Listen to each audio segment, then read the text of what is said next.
Amniocentesis by Megan Beeler, Ryan Nguyen, Cassie Keswick, and Roxy Damati.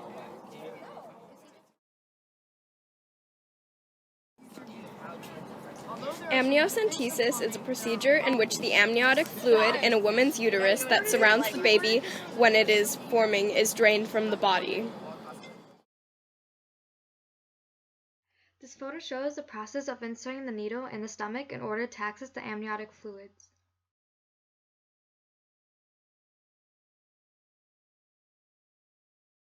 Why do people use the amniocentesis procedure? People use amniocentesis procedure so the mother knows if her child will have any birth defects or genetic disorders. It can give the mother a sense of security. If the parents have a history of genetic bugs, an amniocentesis procedure would be very helpful. It will let the parents know in advance what to expect or prepare for.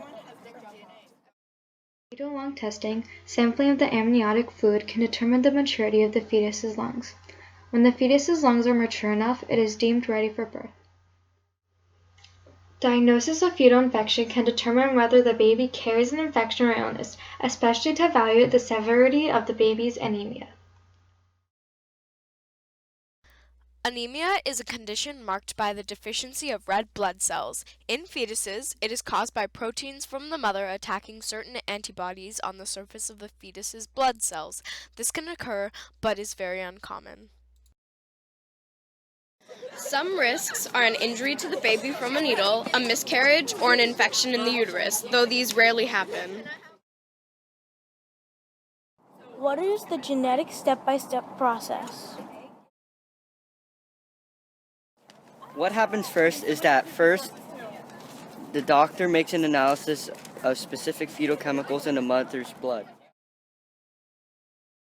Next, a small amount of amniotic fluid from the amnion is removed through the needle and sent to lab analysis, where information about the baby's genetic makeup is provided.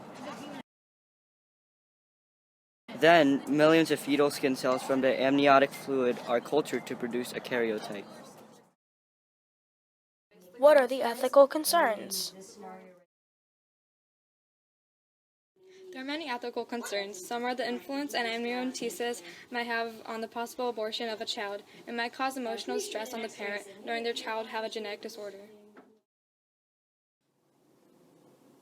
It also raises the concern about whether abortion is right or wrong. Does the child in question have the right to live? Resources.